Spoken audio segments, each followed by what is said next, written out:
7.3 is titled Using the Percent Proportion. So today we'll be using proportional relationships to solve ratio and percent problems.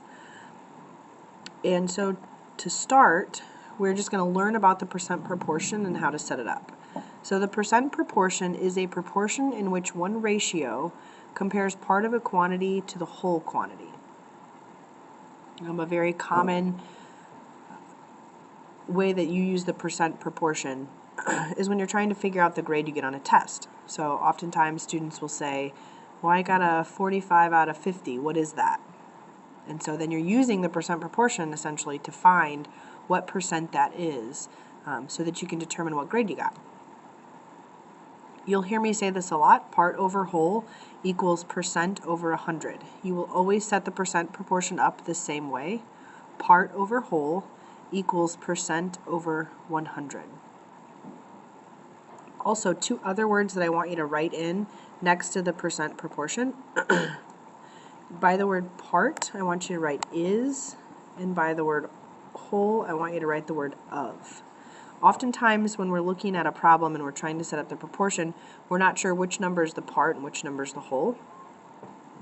The part is not always the smaller number, so look for the keywords is and of to help you determine which number is the part and which number is the whole. We're going to do several example types. Please make sure you have them all in your notes, including the work. So 12 is what percent of 32? I'm going to write the percent proportion on the first few slides as we go so that you understand where we're getting, where we're putting each piece.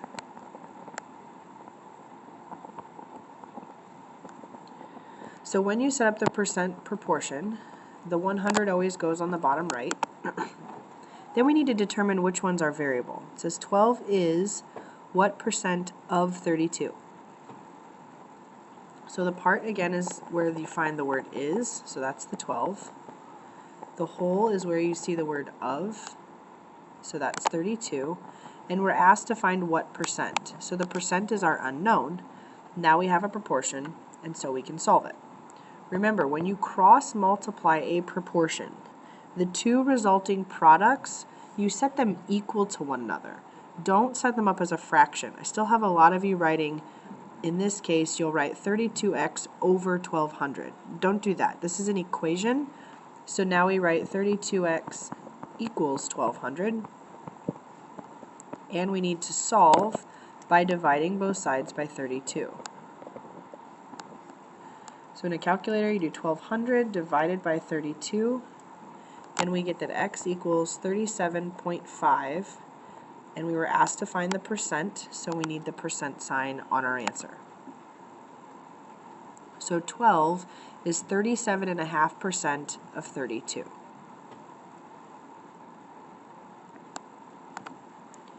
Number 5 says 15 is what percent of 20? So again, we are part over whole equals percent over 100. So 15 is, that's the part. What percent of 20? That's the whole.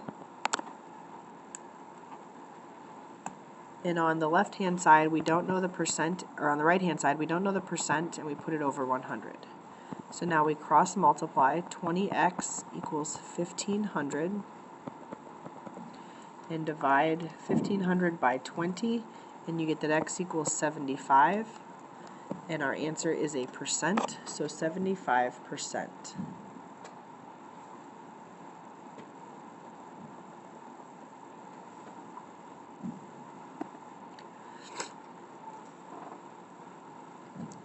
Number 3, we're kind of changing the way we say this or write this, so it says what percent of 5 is 12? So we're still trying to find the percent. That's still our unknown. So that's going to be the x. Now it says what percent of 5. So this is your whole. And the is 12 is your part. So 12 over 5. This is an example where the part is not the smaller number, so we should expect an answer here that's greater than 100. So when we cross multiply, 5x equals 1200.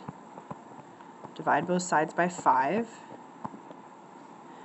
Using a calculator, 1200 divided by 5 is 240.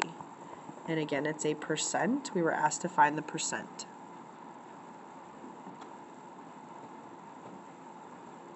Now I know in the instructions, in the first 3 problems, it did say find the percent, so I'm telling you what part is unknown, but in your homework you won't be able to do that. It won't say that. It'll just be, you've got to set it up on your own.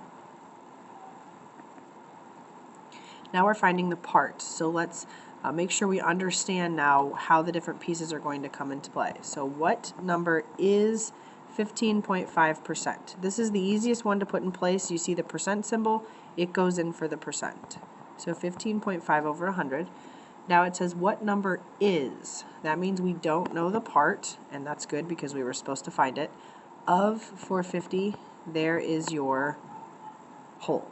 So now we cross multiply 100x equals 450 times 15.5 is 6,975. Divide both sides by 100. X equals 69.75. Now this is not a percent. This is the part. So we don't put a percent symbol on our answer.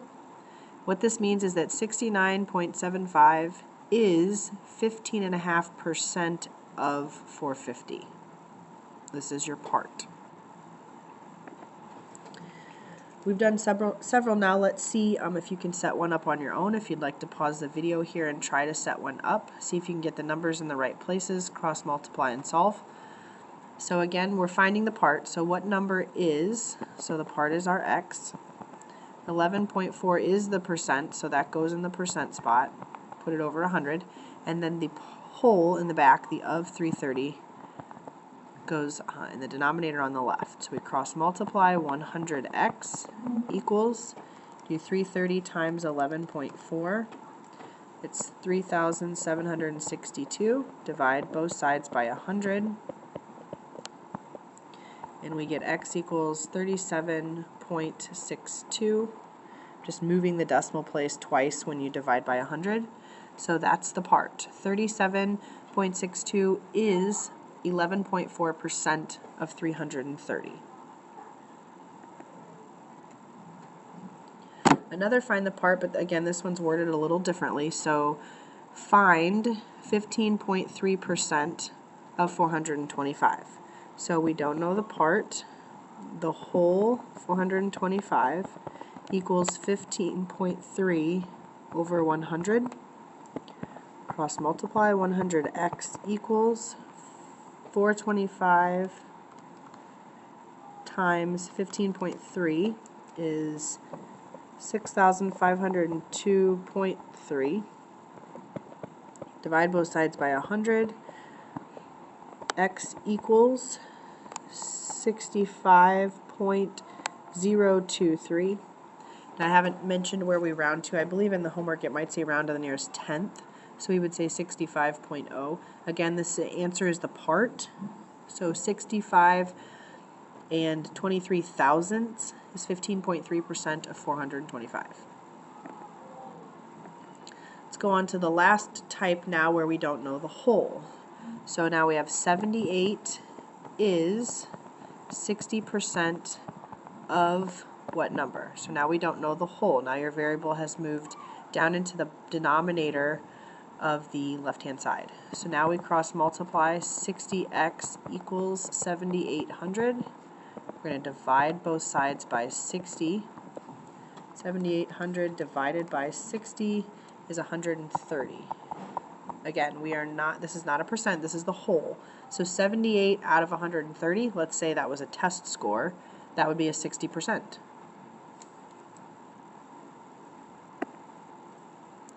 30% of what number is 63? So this one's worded a little bit differently, but the of what number, that indicates we don't know the whole.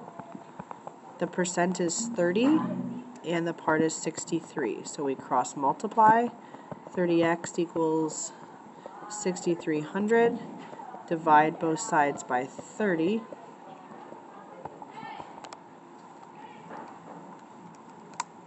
210.